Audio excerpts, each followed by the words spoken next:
Olá, você que está sintonizado com Vinha de Luz, um programa da Sociedade de Divulgação Espírita Alta de Souza. Aqui, o seu amigo Murilo Brito, que em nome do nosso querido Mestre Jesus, terá a alegria de estar com você. Fique ligado na programação de hoje. Lindos casos de Chico Xavier. Entrevista. 30 segundos Alta de Souza, mensagem da semana e culto do Evangelho no lar. Hoje, além das reflexões e lindos casos, conversaremos com Renato Luiz do Centro Espírita Irmão Áureo de Goiânia, Goiás, sobre o tema Sexo Livre, Sensualidade e Aborto. Mas antes, gostaria de convidar você para juntos fazermos a nossa prece.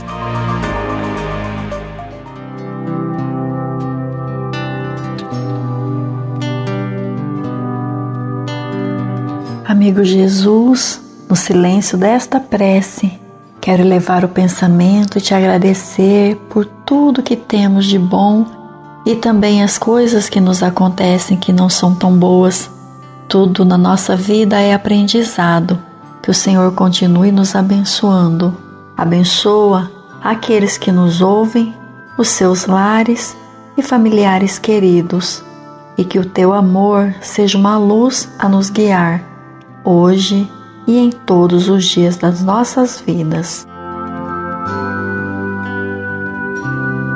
Dona Rita de Cássia criava em sua casa, como filho adotivo, um sobrinho de nome Moacir, menino de 11 a 12 anos de idade.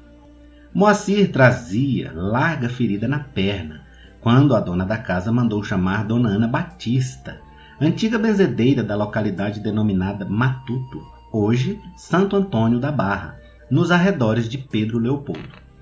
Dona Ana examinou a úlcera e informou: aqui só uma simpatia dará resultado. Qual simpatia?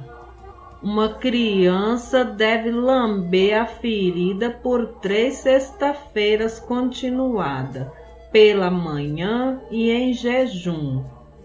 Chico, serve? Muito bem lembrado. Isso ocorreu numa quinta-feira. À tarde, quando o menino foi à prece sob as árvores, encontrou Dona Maria João de Deus em espírito e contou-lhe, chorando, que no dia seguinte ele deveria tomar parte na simpatia. Você deve obedecer, meu filho.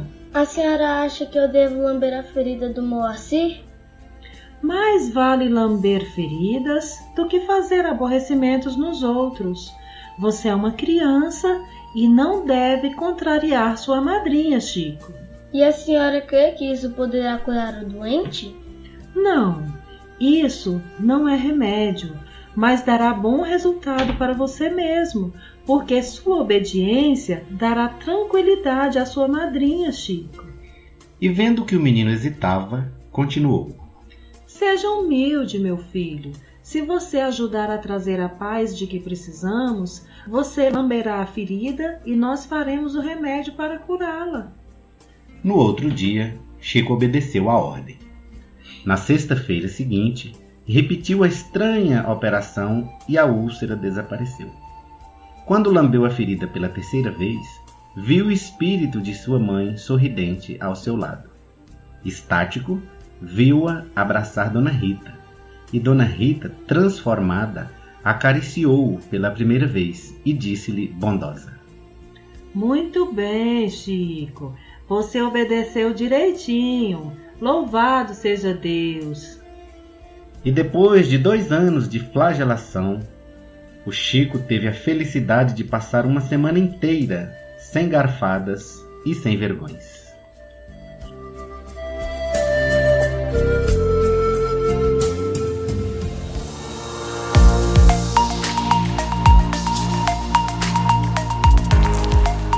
Amigo ouvinte, conversaremos hoje com Renato Luiz, de Goiânia, Goiás, sobre o tema Sexo Livre, Sensualidade e Aborto. Olá, que Deus nos abençoe. No programa de hoje falaremos sobre um tema muito discutido na atualidade. conversaremos com Renato sobre sexo livre, sensualidade e aborto. O nosso convidado, Renato Luiz, é do Instituto do Esclarecimento e Família, do Centro Espírita Irmão Áureo, e tem experiência na evangelização juvenil e de famílias. Seja bem-vindo, Renato. Muito obrigado, é um prazer estar com vocês neste momento importante, discutindo um tema tão intrigante para todos nós. Renato, o Evangelho segundo o Espiritismo nos esclarece que o amor é de essência divina e que todos vós tendes no fundo do coração a centelha desse fogo sagrado. Como esse amor se manifesta na criação? Marli e caros ouvintes, o capítulo 11 de O Evangelho segundo o Espiritismo nos traz um esclarecimento muito comovedor a respeito deste tema, envolvendo a essência que é essa manifestação de Deus em nós, que é o amor. Segundo o esclarecimento dos Espíritos, o amor é o sentimento por excelência. Ele é a condensação, ele é a evolução daquele sentimento de instinto que nós temos em todos nós. O Espírito nos esclarece também que no início o ser humano, o homem, ele tem instinto. Depois de evoluído, gradualmente, ele adquire emoções. E essas emoções, com um graduar ainda mais elevado, nos leva aos sentimentos, aos sentidos, né? Às emoções. E o ponto máximo dessas emoções é o sentimento de amor. Então essa expressão de amor em nós é esse manifestar de Deus em todos nós, né?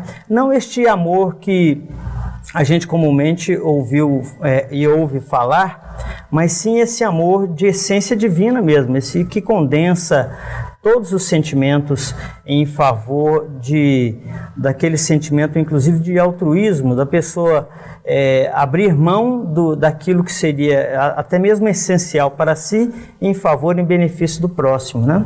Então, essa manifestação de nós, em nós, do amor, é essa essência divina que todos nós trazemos. É Deus se manifestando em nós através de nós. Renato, no âmbito humano, qual a diferença entre o amor e a paixão? Muito bem. É uma questão importante porque a gente comumente confunde, né? Acham que essas palavras seriam sinônimas. Na verdade, elas são a sequência desse mesmo sentimento. Como nós dissemos inicialmente, este amor é o ponto máximo, é o sentimento por excelência. A paixão já é esse recrudescimento ou essa origem do sentimento de amor. Muitas pessoas poderiam até pensar então que a paixão pudesse ser perniciosa ou prejudicial para todos nós. Na verdade não é. Kardec teve essa preocupação também, e na pergunta 907 e 908 de O Livro dos Espíritos, ele questiona se a origem da paixão poderia ser entendida como uma origem ruim em razão dos efeitos que nós sentimos o exacerbar da paixão, né? E os Espíritos esclarecem que não. A essência é sempre boa. Nós é que extrapolamos a utilização da paixão com o exacerbar da nossa vontade, e aí acabamos por transformar as paixões em equívoco. Ele diz mais ainda, o Espírito venerando, que, na verdade, a paixão é até benéfica para nós, desde que sabemos ou soubermos utilizá-la bem. Ela é mola propulsora do progresso, porque nós, em estado de evolução, nós precisamos desse sentimento, porque a gente não vem com esse sentimento de amor por excelência já com todo ele desenvolvido. Ele é um progresso, é um processo de desenvolvimento, né? E ele faz até uma comparação interessante, que ele diz que a paixão seria como um corcel ou um cavalo, né? Onde seria muito útil se guiado, mas poderia ser prejudicial para todos nós se nós deixássemos ela nos guiar. Que cuidados, Renato, devemos ter em relação aos nossos sentimentos e aos sentimentos do outro ao iniciarmos um relacionamento afetivo? Muito bem, é aquele cuidado estabelecido do princípio de fraternidade, da gente querer para os outros aquilo que nós gostaríamos que nos fossem feito. Se nós tomarmos por base, por regra, este comportamento, seguramente nós teremos sucesso dos nossos relacionamentos. Nós temos sempre que analisar que a essa expressão de amor em relação ao nosso próximo, ela deve ser muito responsável, porque na verdade, quando nós estamos tratando de o elemento da criação, em estado ainda de animal irracional, é o instinto que vai prevalecer. Mas como nós já estamos na condição de animais racionais, que temos a condição de refletir sobre os nossos atos, a aquisição desse sentimento de amor nos leva a ponderar que eventualmente, às vezes seria ou é aconselhável nós abrirmos mão de eventual comedimento ou atitude, em razão de que essas nossas ações para nos satisfazer podem lesar profundamente o semelhante, que via de regra é quem a gente gosta, né? Então, todo relacionamento que a gente se coloca na condição de empreender com a pessoa, seja ele íntimo ou não, deve ser sempre com a base da fraternidade, de fazermos aos outros aquilo que nós gostaríamos que nos fosse feito. Seguirmos essa regra de amor e de fraternidade, com certeza nós teremos êxito nesse empreendimento que nós teremos exercendo. Renato, o que é sexo? Qual a sua finalidade? Sexo, como todos os atributos que nós temos, é uma das mais belas expressões que o nosso organismo pode almejar e adquirir ao longo da evolução, e ele tem, dada pela divindade, a finalidade da reprodução. Deus permitiu que, associado ao sexo, nós tivéssemos os hormônios nos estimulando para que nós tivéssemos condição de alcançar essa finalidade de reprodução. E essa finalidade, qual é a utilidade que temos, ela está ligada ao exercício da reprodução, do cumprimento da lei de Deus de crescer e multiplicar. E daí a responsabilidade que nós temos ao associarmos o sexo às atividades prazerosas. Ela responde à necessidade e aos hormônios, mas tem que ser no exato limite da responsabilidade das ações que teremos. Nós podemos dizer que no sexo temos uma troca de energias, fazendo com que as pessoas cresçam e também influenciem e são influenciados também. Com o advento do Espiritismo, nós temos a certeza provada através dos fatos científicos da existência do Espírito. E uma enormidade de informação, de conhecimento advindos dessa verdade. Daí nós temos hoje a noção, a exata consciência de que nós não somos só um corpo. Nós somos, na verdade, um espírito utilizando um corpo, né? E essa utilização do espírito pelo corpo gera um estado psíquico, né? Na verdade, nós, por não sermos corpo, nós somos espírito. Essa atividade espiritual gera toda uma essência psíquica que nos envolve e que traz consequências no relacionamento que nós temos com outras pessoas, né? É importante que a gente tenha essa noção de responsabilidade naquilo que nós geramos no outro espírito, encarnado ou não, que está se relacionando conosco, né? Esse quimismo, essa energia, essa troca, ela é natural e ela é da própria essência da existência do espírito, que gera as forças e que movimenta as forças do universo, né? Movimenta a vida, enfim. Movimenta a vida. Renato, o sexo livre, tão divulgado nos dias atuais, traz felicidade real para as pessoas que porventura assim entendem? É interessante a expressão que se usa e que me permito aqui fazer uma correção. Na verdade, a expressão não seria sexo livre, porque por essência, na verdade, nós não somos livres. Não há liberdade, nós somos escravos das nossas próprias ações. O próprio livre-arbítrio nosso é escravo das nossas ações. Nós vamos responder por tudo aquilo que fazemos, isso em qualquer ramo de atividade, em qualquer estágio da existência espiritual ou corpórea que nós estejamos. Correto seria, nessa linha de raciocínio, seria nos perguntarmos, pelo menos é o que parece que a pergunta nos induz, o sexo irresponsável pode nos trazer felicidade? E a gente pode acrescentar então, o falar irresponsavelmente pode nos trazer felicidade real? O conviver com o semelhante, o uso das expressões das nossas faculdades de forma irresponsável, a alimentação irresponsável pode nos trazer felicidade real? De forma alguma.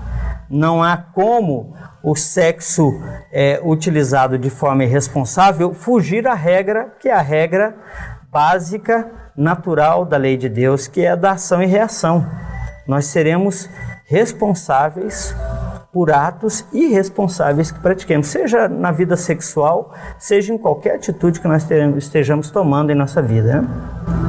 Sabendo que as relações sexuais envolvem uma enorme responsabilidade e respeito mútuo, o que dizer a respeito daqueles que se veem presos no prazer sem qualquer compromisso? E estas relações frívolas poderiam lesar os sentimentos alheios, atraindo para si compromissos kármicos para o futuro? É uma pergunta complexa, mas que na verdade tem essa mesma lógica de raciocínio que nós desenvolvemos na questão anterior. Toda ação descompromissada nessa relação de troca de energia, no compromisso que temos com o semelhante, ela pode trazer consequências danosas para todos nós. E ninguém lesa ninguém em campo algum, principalmente no campo afetivo, que não vá sofrer as consequências. Volto a dizer, com o advento do Espiritismo, com o descortinar deste mundo espiritual que nós temos conhecimento, é óbvio e é claro para todos nós que este relacionamento, esse intercâmbio com o mundo espiritual, sem dúvida nenhuma, atrai para nós compromissos e companhias que vão se afinizar com os nossos comportamentos, né? Haja vista a pergunta 459 do Livro dos Espíritos, questionar se os Espíritos influenciam em nossa vida. E eles mesmos respondem que muito mais do que a gente imagina. De ordinário, são eles que nos dirigem. Então, os atos impensados, os compromissos levianos que eventualmente nós firmamos despretensiosamente com algumas pessoas nessa vã ilusão do gozo fácil, de gozar, de satisfazer mais do que aquilo que era merecidamente nosso por acréscimo de misericórdia, por crédito mesmo da divindade, nos demonstra um estágio de evolução egoísta ainda, e isso nos traz reflexos, infelizmente perniciosos para todos nós. Nós vamos sofrer as consequências em razão dessas ações perniciosas, levianas, comportamentos descompromissados em qualquer campo, quanto mais nesse campo afetivo. Renato, dentre as várias consequências, o relacionamento sexual sem responsabilidade e sem compromisso pode gerar uma gravidez indesejada, levando à prática do aborto. Como fica essa questão, essa situação no aspecto espiritual? Antes da gente entrar nessa resposta, Marli, eu gostaria de fazer um aditamento na resposta anterior sobre sexo livre. Na verdade, o sexo sempre foi livre, como também livre é a nossa condição de falar, de se expressar, né? Aqui tenhamos a responsabilidade de assumir as consequências dessa liberdade que nós usamos, né? Não há nada de errado com o sexo, ele é livre, sempre foi livre, né? Mas da mesma forma que o ato de falar não existe mal no ato de falar, mas sim o que se fala é que dá a qualidade naquilo que se fala. A forma também da gente se expressar sexualmente é que vai dar qualidade ou não a essa atividade nossa de expressão, né? É uma lei natural, né, Renato? É lei natural. E é bem natural que a gente utilize. É muito saudável, inclusive. Nós necessitamos disso, né? Agora, o exacerbar desta faculdade é que vai nos trazer, às vezes, consequências danosas, como se alimentar em excesso também. Nós seremos forçados a arcar com essas consequências. E a questão do aborto, né, Renato? Pois é, aí vamos à questão do aborto. A pergunta seria levando-nos à consideração espiritual, né? Os aspectos espirituais dessa prática do aborto, que é uma consequência do sexo irresponsável. Antes de mais nada, a nossa condição aqui não é de recriminar o comportamento de quem quer que seja, apenas fazendo um exercício de raciocínio para que a gente tenha condição de entender os fatos e podemos nos posicionar a respeito. Nós recordamos aqui a passagem de Jesus que convida a atirar a primeira pedra quem estiver isento de pecado. Não é essa condição aqui de atirador de pedra que nós estamos, mas sem dúvida nenhuma, infelizmente, os atos abortivos, infelizmente, eles têm um percentual ainda muito maior, não na prática do amor livre ou do sexo livre ou irresponsável do namoro que eventualmente acabou culminando numa gestação indesejável, mas ele infelizmente, volto a dizer, praticado com maior escala naqueles casais casados que têm relacionamentos constituídos, legais aos olhos do homem e de Deus, e por simples escolha desprezam o indivíduo que está ali em formação. Talvez, e nos custa muito acreditar que seja nessa condição, em razão de que o nosso país é um país eminentemente cristão, ou seja, admitimos e acreditamos na existência do Espírito, apostando que esta gestação não teria uma alma ligada a este corpo que está em gestação. Equívoco nosso. Há uma alma ligada, a vida já está estabelecida e toda ação feita para interromper este quadro que se estabelece, a não ser que seja justificável, e a nossa lei do homem estabelece a partir do artigo 124 como crime o aborto, e a lei de Deus no artigo 5º matar alguém, né? No caso da morte, né? de matar alguém é também um crime, não foi abolido em hipótese alguma. Então, as consequências espirituais vão desde uma ação de remorso ou de um espírito que eventualmente possa ficar desgostoso com a prática, até uma perseguição feroz em razão disso. Então, por todos os aspectos, a prática abortiva ela é odiosa, ela é prejudicial a todos, e nós não entendemos como o ser humano, cidadão, pode entender que lesionar a vítima, suponhamos que seja a gestação oriunda de uma prática criminosa, como, por exemplo, defende-se muito o aborto na condição de consequência de um estupro, condenar a vítima a um crime que ela não cometeu. É lógico que a mulher também, como vítima, deve ser amparada. Nós não estamos aqui tirando essa condição de amparo, né? Mas ela tem que ter consciência e saber que ela está lidando com outro indivíduo.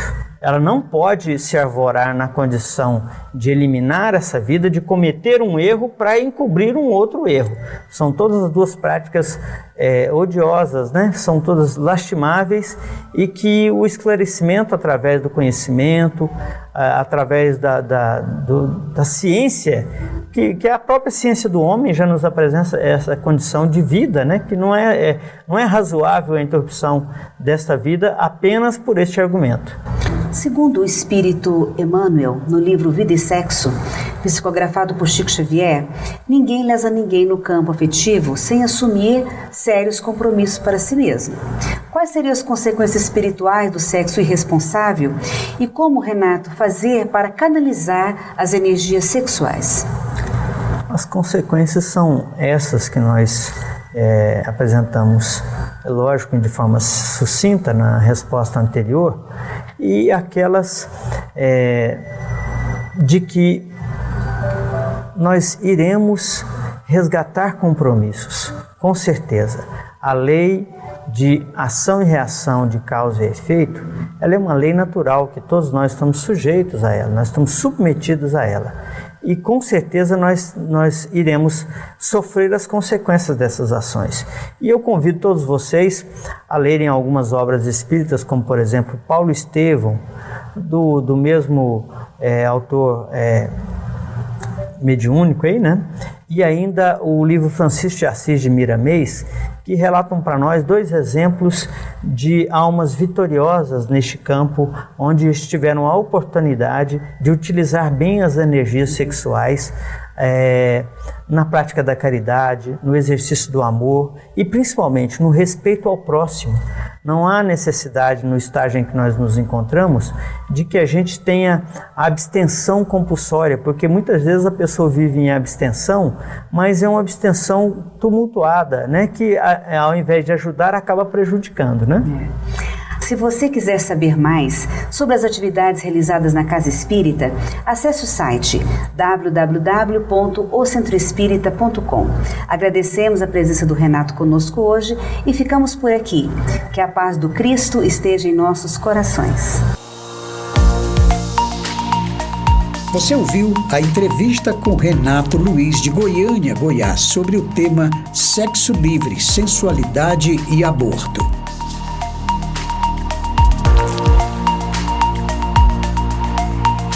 Fique agora com os quadros 30 Segundos Alta de Souza, Mensagem da Semana e Culto do Evangelho no Lar.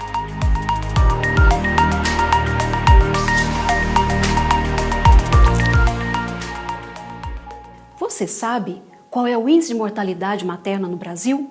Segundo dados do Ministério da Saúde, em 2013 houveram 522 óbitos maternos ocorridos durante gravidez e parto, sendo que a principal causa era pressão alta. Desses 522 óbitos maternos, menos de 66 foram consequência do aborto. Nós, mulheres, temos o direito a um atendimento médico de qualidade para uma gestação segura e saudável. Vida sim, aborto não. Em um dos maiores estudos já realizados sobre felicidade pela Universidade de Harvard por mais de 75 anos, mostrou que o consumo de álcool era a principal causa de divórcio e que o uso e abuso do álcool estariam associados à depressão. Não vale a pena arriscar a sua felicidade pelo uso do álcool. Álcool, nenhuma gota.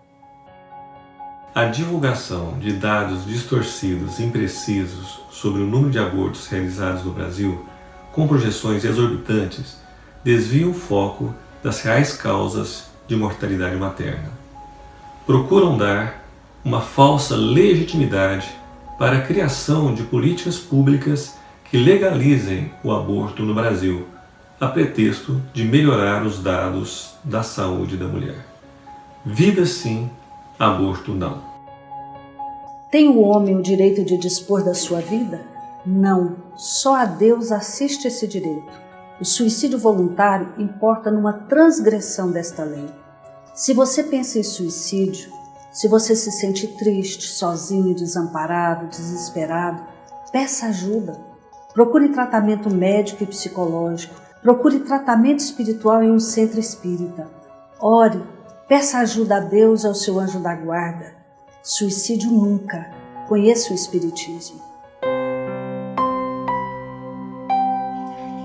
Na gleba do mundo. Mas o que foi semeado em boa terra é o que ouve a palavra e a compreende. Este frutifica e produz a 100, a 60 e a 30 por 1. Jesus, Evangelho de Mateus, capítulo 13, versículo 23. Efetivamente, a vida é comparável ao trato de solo que nos é concedido cultivar. Ergue-te cada dia e ampara o teu campo de serviço, a fim de que te incumbes. O terreno é o próximo que te propicia a colheita. Lavrar o talhão é dar de nós sem pensar em nós. Basta que plantes o bem para que o bem te responda. Para isso, no entanto, é imperioso agir e perseverar no trabalho, nunca esmorecer. Qual ocorre na lavoura comum, é preciso contar com aguaceiro e canícula, granizo e vento, praga e detrito. Não valem reclamações. Remove a dificuldade e prossigas firme. Acima de tudo, importa o rendimento da produção para o benefício de todos. Se alguém te despreza, menoscabando a suposta singeleza do encargo que te coube, esquece a incompreensão alheia e continua plantando para a abastança geral. Muita gente não se recorda de que o pão-alvo sobe à mesa à custa do suor de quantos mergulham as mãos no barro da gleba, a fim de que a semente possa frutificar.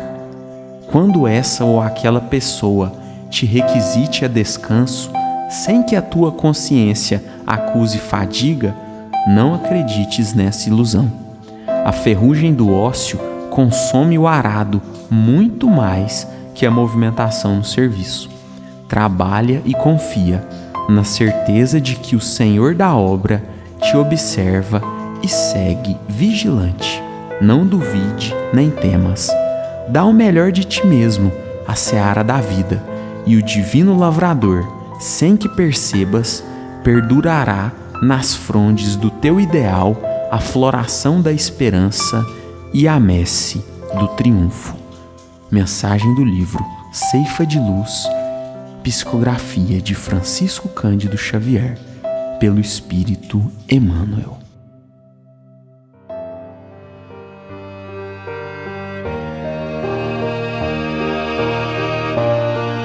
Apresentaremos agora uma atividade que proporcionará momentos de paz e compreensão para toda a família. Conheça o culto do Evangelho no lar e implante esta ideia.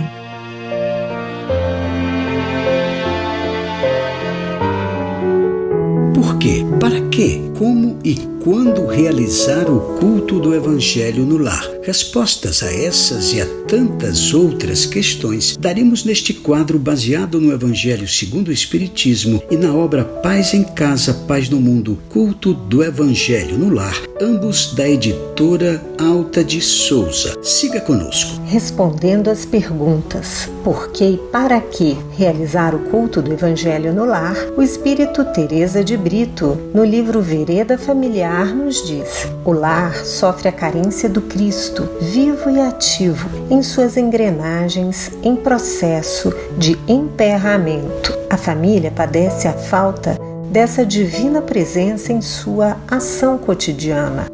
Diante da presença de Jesus, por meio da oração e do fraterno diálogo, mantidos no íntimo doméstico, toda a visão do mundo se modifica para melhores perspectivas. Os entendimentos dão-se respeitosa e maduramente. Como realizar o culto do Evangelho no lar? É muito simples. Primeiro, você e sua família escolhem um dia na semana, no horário em que todos, ou pelo menos a maior parte da família, possa se reunir para o culto. E no dia combinado, harmonize o ambiente, desligando a TV e deixando uma música suave e tranquila que transmita bem-estar. Enquanto isso, prepare uma jarra com água para ser fluidificada. Separe o Evangelho e uma mensagem. Na hora do culto, faça a leitura da mensagem. Em seguida, a prece inicial. E neste momento, colocaremos uma música para harmonizar o ambiente. Enquanto isso, busque uma jarra com água e reúna a família. Iniciaremos agora o nosso culto do Evangelho no lar. Rejubila-te sempre, Mesmo em provas difíceis, rejubila-te e serve. A natureza, em tudo, é um cântico de amor. Cada flor é um poema. Toda fonte é bondade. O sol, cada manhã, é uma explosão de luz. Dor é apenas estrada para as horas felizes. A alegria na vida é presença de Deus. Emmanuel. Mestre Jesus, queremos neste momento te agradecer pela bênção da vida e por tudo que nos é mais caro, como a família, os amigos, o trabalho e a saúde. Somos gratos, Senhor, pelas oportunidades de crescimento que nos permitem valorizar cada instante da nossa existência. Abençoa aqueles que nos ouvem, os seus lares, familiares queridos, e que o teu amor seja uma luz a nos guiar hoje e em todos os dias das nossas vidas. Bem, amigos, estudaremos a partir deste programa o capítulo 5, Bem-aventurados os aflitos, de O Evangelho segundo o Espiritismo. Como se trata de um capítulo muito extenso, o faremos em diversas partes. Hoje trataremos dos itens 1, 2, 3, 12 e 13. O item 1, bem-aventurados os que choram, pois que serão consolados. Bem-aventurados os famintos e os sequiosos de justiça, pois que serão saciados. Bem-aventurados os que sofrem perseguição pela justiça, pois que é deles o reino dos céus. Em Mateus, capítulo 5, versículos 4, 6 e 10. Então vamos começar o nosso evangelho. Segundo Allan Kardec, somente na vida futura podem efetivar-se as compensações que Jesus, nosso irmão querido, promete aos aflitos aqui da terra. Sem a certeza do futuro, essas máximas seriam um contrassenso, mais ainda seriam até mesmo um engodo. E olha, meus irmãos, mesmo com essa certeza, dificilmente se compreende a conveniência de sofrer para ser feliz. Dizem muitos por aí, para se ter maior mérito. Mas então, pergunta-se, por que sofrem uns mais do que os outros? Por que nascem uns na miséria e outros na opulência, sem coisa alguma haverem feito que justificasse essas posições? Por que uns nada conseguem, ao passo que a outros tudo parece sorrir? Pois é, Regina, mas o que ainda menos se compreende é que os bens e os males sejam tão desigualmente repartidos entre o vício e a virtude, né? E que os homens virtuosos sofram ao lado dos maus que prosperam. A fé no futuro pode consolar e infundir paciência, mas não explica essas anomalias que parecem desmentir a justiça de Deus, né? Entretanto, desde que admita a existência de Deus, ninguém pode concebê-lo sem o infinito das perfeições. Ele necessariamente tem todo o poder, Regina, toda a justiça, toda a bondade, sem o que não seria Deus. Isso é muito bem lembrado. Se Deus é soberanamente bom e justo, não pode agir caprichosamente, né, Guilherme? E muito menos com parcialidade. Logo, as vicissitudes da vida derivam de uma causa, e pois que Deus é justo, justa, há também de ser essa causa. Isso é o que cada um deve compreender e também aceitar. Por meio dos ensinamentos de Jesus, nosso irmão, Deus pôs os homens na direção dessa causa, e hoje, julgando-os suficientemente maduros para compreendê-la, lhes revela completamente a mencionada causa por meio do Espiritismo, isto é, pela palavra dos Espíritos. É isso mesmo, Regina, e por essas palavras, bem-aventurados os aflitos, pois que serão consolados, Jesus, nosso amado Mestre, aponta a compensação que hão de ter os que sofrem e a resignação que leva o padecente a bendizer do sofrimento como prelúdio da cura. Então, também podem essas palavras ser traduzidas assim: deves te considerar feliz por sofrer, visto que as dores deste mundo são um pagamento da dívida que as tuas passadas faltas te fizeram contrair. Suportadas pacientemente na terra, essas dores te poupam séculos de sofrimento na vida futura. Deves, pois, te sentir feliz por reduzir Deus a tua dívida, permitindo que a saldes agora, o que te garantirá a tranquilidade no futuro. Você entendeu isso, Regina? Então podemos concluir que o homem que sofre assemelha-se a um devedor de avultada soma, a quem o credor diz: se me pagares hoje mesmo a 100ª parte do teu débito, quitar-te-ei do restante e ficarás livre. Porém, se não fizeres, atormentar-te-ei até que pagues a última parcela. Não se sentiria feliz, meus irmãos, o devedor por suportar toda espécie de privações para se libertar, pagando apenas a 100ª parte do que deve? Em vez de se queixar do seu credor, não lhe ficará agradecido? É esse o sentido das palavras. Bem-aventurados os aflitos, pois que serão consolados. São ditosos porque se quitam e porque, depois de se haverem quitado, estarão livres. Verdade, Regina, é bem por aí. Se, porém, o homem, ao quitar-se de um lado, endivida-se do outro, ele jamais poderá alcançar sua libertação. Isso é fato, né?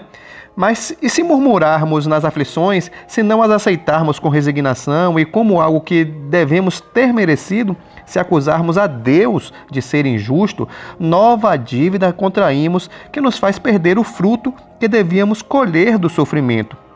É por isso que teremos de recomeçar absolutamente como se a um credor que nos atormente pagássemos uma cota e a tomássemos de novo por empréstimo. Ora, aquele que encara pelo prisma de vida espiritual apanha, num golpe de vista, a vida corpórea. Daí tira ele uma calma e uma resignação tão úteis à saúde do corpo quanto à saúde da alma, ao passo que com a inveja, o ciúme e a ambição voluntariamente se condena à tortura e aumenta ainda mais as misérias e as angústias da sua curta existência. Muito bem, meus irmãos, semana que vem daremos continuidade ao nosso estudo desse capítulo e, caminhando para o encerramento do nosso culto do Evangelho no Lar, ouçamos a prece final com a fluidificação da água. Senhor Jesus, Divino Amigo, estende as tuas mãos generosas, Senhor, e transforma estas águas em remédio para os nossos males físicos e espirituais. Estende as vibrações de amor em benefício de meu lar, Jesus, que aqui possa reinar a paz, a saúde, a tranquilidade. Graças a Deus, que Deus seja louvado. Faça uso da água fluidificada.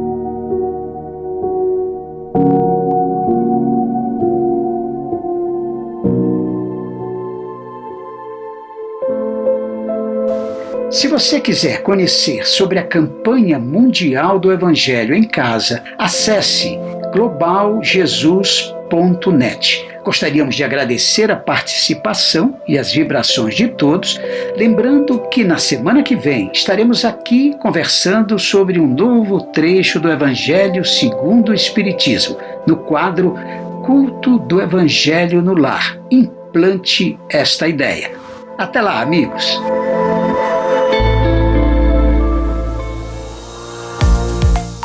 Conheça a Sociedade de Divulgação Espírita Alta de Souza, QSD 16, Área Especial 17, Taguatinga Sul, DF. Palestras públicas às terças-feiras às 20 horas. Mais informações pelo WhatsApp 61 998131577.